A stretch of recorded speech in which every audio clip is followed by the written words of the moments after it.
Donald Trump wants to acquire some new properties. I'm not talking about hotels or casinos.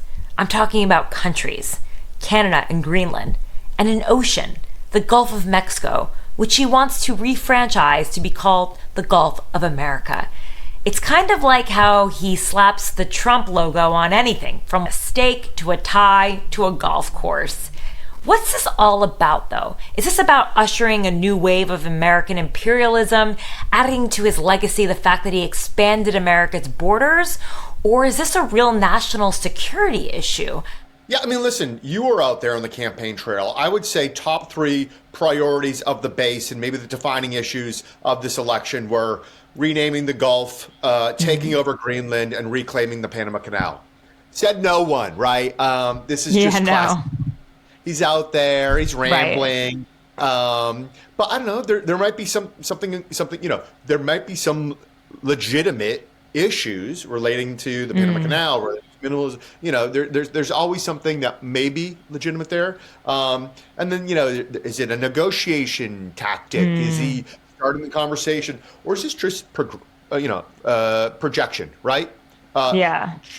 Taiwan, Russia, Ukraine. Guess what? We're America. We're not going to be on our back foot. I don't know. Everybody's on notice here. We might be taking over Greenland. So who knows? Yeah, I guess so. Yeah, it's American greatness, American exceptionalism, as we like to say, right? But yeah, sure, it's exciting. It is maybe for the base to think, oh, we could take Canada over. It's just our 51st state. Although it was pointed out in Playbook this morning that it could be larger than California and have more electoral college votes. So they might not want that big slab of land in Canada. Greenland, maybe. Apparently, Trump's been obsessed with Greenland for a while. I know he talked about it during his first term because of how big it looks on the map. But actually, that's just because of the way that maps are made. I think it's called mercurial, and that they make Greenland look bigger than it is just because of the way maps are on a global sphere. So, he might be kind of lusting after a piece of land that's a bit smaller than it is. But I really think it comes back to this whole idea of how his mind thinks as a real estate mogul. He's about acquiring land, franchising, slapping the America brand on everything, like the Trump brand that he slapped on buildings. And, even when he was talking about North Korea, he's like, we could make beautiful resorts on the beaches of North Korea. It's like, have you been there? I've been there. There aren't really beautiful beaches, by the way. But it's interesting because you're really getting an idea. And for him, just gobbling up land, that's a sign of power, whether there's anything on it that's useful to us or not. Although Greenland does have an American base on it, it could be argued that it's, strategically valuable to America to have a piece of land up there. I was at the State Department. There are questions around, minerals for the future, as well as countering Russia, countering China in the Arctic. This is the way nations look at this. But again, I'm not sure. With Canada's going to be our 51st state, right? Nobody is thinking that. There's probably something to sort out, in global competition, and maybe some legitimate issues with the Panama Canal. But again, right now this town is a buzz about that, but nobody's saying that the table and the agenda is being set with how we're going to conquer the globe. I don't know, though. When the future president of the United States starts his press conference with that and says he might even use military force, how can we not take him seriously? I think he wants the conversation to be this. The question was, would you rule out military force? Donald Trump is not someone who's going to say, of course I rule out military force. He's going to be like, I don't know, maybe I should, maybe I shouldn't. You tell me. He's wants to be provocative like that. No one thinks, we're preparing a land invasion a la 2002 with Iraq, or a long, endless wars like in Afghanistan. Some of this is a little tongue-in-cheek, maybe. Some of this is, hey, Justin Trudeau, I'm ringing your doorbell. I'm giving you the finger, letting you know I'm back. And now, Trudeau's heading for the exits. So he's just acting like a madman. But how at the State Department do you translate that? I mean, you've been through this, I'm sure, many times before. Yeah, what did I say? Crazy worked just fine the first time, right? There are countries and organizations that absolutely do not respect the United States of America. But then, if the world's going to go crazy, let me tell you, we're America. We do crazy better than anybody. And we'll full send on Donald Trump. And leaders or groups don't know what to make of him, and they are perplexed. And in some ways, they're on their back foot. And that's a good thing. So whether you're China, you're Russia, or a terrorist organization, the notion of a wild man American president, okay, that could work to our benefit. There's upside to that. Yeah, that's obviously an argument. But it is, I'm sure it's hard as a diplomat to try to like keep up with his every proclamation. I used to cover the EU for Politico Europe, and I remember talking to some of my old sources out there, and they were sort of intrigued by all of it. I do think it keeps people on their toes and maybe willing to make concessions early on out of fear that something bigger is coming. So it could be a tactic. I mean, if there's one criticism about the Biden presidency is that he didn't really use American muscle enough and that he was very indecisive. So Trump's taunts or threats might be seen as at least some sort of action, whereas like America, I think there was a demand for more leadership on the global stage, even if it was kind of erratic. Yeah, it's a brutal world out there, and strength speaks much stronger than weakness and instability. And I think the former president, incoming president, knows that. Right. Marjorie Taylor Greene says she wants to push this through Congress. I doubt it will get the votes. What do you think? Do you think Democrats will go along with this?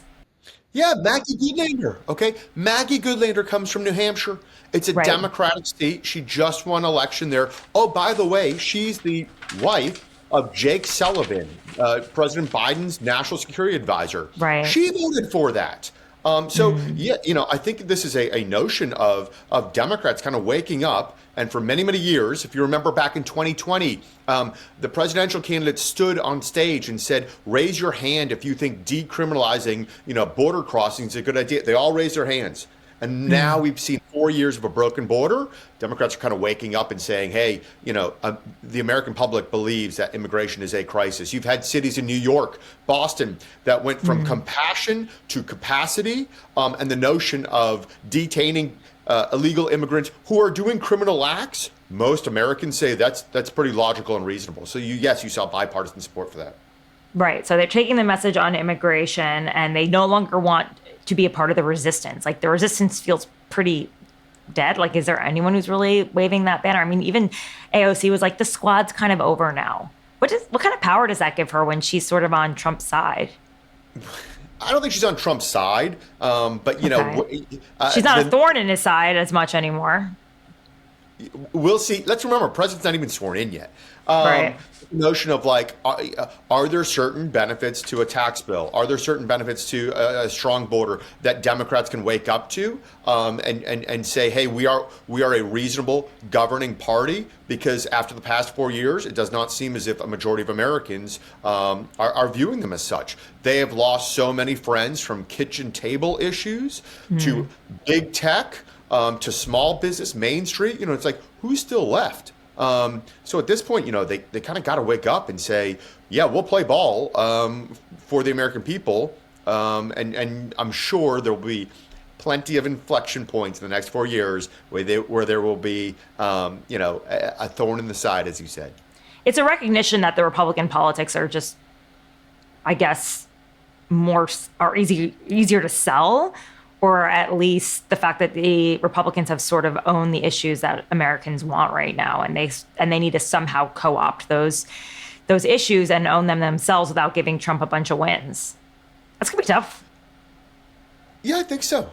Right now, the Dems are in soul searching. 2028 has started. It probably started before this last election, and it'll be interesting to see who makes moves and how. Let's remember, after post-Reagan, post-George W. Bush, an unknown candidate out of Arkansas, Bill Clinton, came forth. Everyone thought he was going to be a sacrificial lamb in 1992, and he started talking about, being a moderate, balanced budgets, welfare reform, a lot of things that used to be Republican ideas. He made that core central to the Democratic Party. And what happened? They won. He won. So we'll see what happens as things develop on the Hill and again across the nation. Damn. Okay. We'll see if they're able to to steal the Republican policies from them and do it better. It's all about marketing. So there's one thing we've learned from Trump. you were there in 2016. You were a young staffer working in the State Department, ready to, kick off the Trump agenda. He had just been inaugurated, although a lot of people were like, what the hell with the, American carnage. People didn't know what to make of this kind of like orange character. I'd showed up from New York City, acted different, just shot from the hip. People thought he didn't really have a mandate. He didn't win the popular vote. Did the Russians help him? It was a weird time, right? It was like, even working for the Trump administration, I didn't get the feeling that people were kind of walking around with their White House badges quite as proud as you may have seen from those Obama staffers who were frankly a little too cocky, in my opinion. But what was it like then? And how does it feel different to now? I feel like everyone's walking in with a lot of swagger right now. Boy, you're dead on there. Flashback. Trump wins a surprise election, a shock election. And then this town, being a Republican, being a Trump appointee, it was the worst thing in the world you could ever be, right? Let's remember, this is a town that in this last election, something like 96% of DC voted for Kamala Harris. Okay, she had 70,000 people out in the ellipse, right before the election. Very liberal town. If you worship government, you make your way to DC. So being a Trump appointee back then, I was at the State Department. There were plenty. You guys just live in Virginia. That's how you handle it, right? Republicans all live in Virginia. You're in DC. I know that. I don't want to give up your location, your undisclosed location, but yes, Lane. Protect the guilty. But there was some open hostilities, private people trying to sabotage your agenda, not being friendly on a personal level, and sometimes not being professional. A notion of they continue to know better. And that's detrimental to the country, no matter who is president. There were lots of fights on policy, on petty stuff too, that you went through for 4 years. Flash forward, right? Today, completely different. This town, the last one to get the message is kind of getting it, is kind of saying, hold on here. Trump is absolutely coming back, and there might, he's not always right, but he's not always wrong. And again, foreign policy wise, when I left, it was like, throwing eggs and tomatoes, don't darken the door again. And then we had 4 years of the adults where war broke out everywhere, where it was just, sloppy withdrawal from Afghanistan, right? The earth spun off its axle. So now there's a notion of, maybe being a little more open to the opposing side here. So yes, there is swagger in this town. There's excitement on the Hill, legislatively, corporate interest, the hopes and dreams of Main Street, the public, a lot of expectations, a lot of excitement going on in DC right now. Okay, but what about the tech bros? They were not there back in 2016. They were vilified. They were the villains in Washington. You had Mark Zuckerberg having to face congressional hearings over potential meddling in the election and the use of disinformation on Facebook. Everybody hated Silicon Valley, and now they're coming in too with some swagger, being like, "Look, we just elected Trump," and they're also even saying and the things that you guys were trying to kind of mad us for. Misinformation, ha ha ha, we're not even going to try to police that anymore to get on your good side, right? It's such a switch. I mean, listen, yes, 2016, I remember Democrats saying Facebook is the scene of the crime, right? I think right. Something, yes, a notion of Russian influence, misinformation. And then 2020, you had from Silicon Valley out, speaking out and dissent and speaking not just Trump, but a larger swath of society. And I don't know, maybe for 4 years, Democrats weren't too smart in terms of engaging Silicon Valley and listening in what they want. They ended up vilifying their own allies. How smart is that? Their biggest donors, too, a lot of them. Right. They decided to punish them. To what advantage? So, yeah. I would argue they really drove a lot of Silicon Valley to the Republican Party. But the Silicon Valley crowd, they kind of act like a bunch of oligarchs, frankly. Yes and no. I mean, listen, I hear you. Is there Are they going to influence? come into Sure. Washington and buy like massive penthouses and like parade around in the steakhouses or, open restaurants and turn this into their town? Or are they just going to fly from, San Francisco or Cupertino or wherever they are now, Austin to New York, to DC, back and forth? What do you think? I think that's been going on for a long, long time. This is nothing new here. Their Really? influence Where have you large- seen Mark Zuckerberg hanging out in DC? Listen, haven't David seen him yet. Sachs. Haven't seen him yet. Bill Gates used to pop up quite often in the Obama years. Yeah. You had a lot of tech in the intersection, and it seems as if, in the early days, these tech people were closely aligned with Obama, and whatever Obama said, they absolutely followed. Right. So. Trump seems to want to move very quickly at like warp speed. And I get that. A lot of presidents, they come in, they want to notch up some wins, some legislative wins. He's got some big things on his agenda. Border bill, energy, and then there's tax reform. He wants to extend his tax cuts. You got to act fast. Deadlines. What did we see? With Biden and Harris administration? Everything kept shifting and shifting and shifting time, and then Manchin and Sinema would hold out. Now you have a very slim majority in the House. You have the Senate, which, like you said, this has to be done through reconciliation, which means 50 votes. The Senate parliamentarian has to somehow okay and bless this process. So he or she could say, you can do that with taxes, but you can't do that with the border. You can't do that there. So there's a question there. John Thune said, we will respect what the Senate parliamentarian says. So we'll see what happens when they weigh in. But then your question is like the talk of the town right now. Is it easier to live? How lame. The talk of the town. Should we pass it by one bill or two? But then again, Exactly. like this is like what K Street craves. Like they need to get their little agenda items and make sure the laws are beneficial for their clients. Like, can you kind of explain that to some of our listeners? Like what the K Street lobbyist types are thinking right now when they hear one bill versus two bill and what that means for them and their clients? Like, why are they panicky about it? Yeah, I mean, what's easier, to lift one massive rock once or to lift two heavy rocks twice? So there's going to be a debate, and have fewer people lifting the second rock, possibly, right? Well, that's the thing, right? You can add something. Salt might be able to get some New York Democrats involved about state and some of local their tax deductions. That's what it is. Yes, That they were dropped from the last bill. Something that President Trump in his first term took away and now wants to give back. Amazing that no one's talking about this.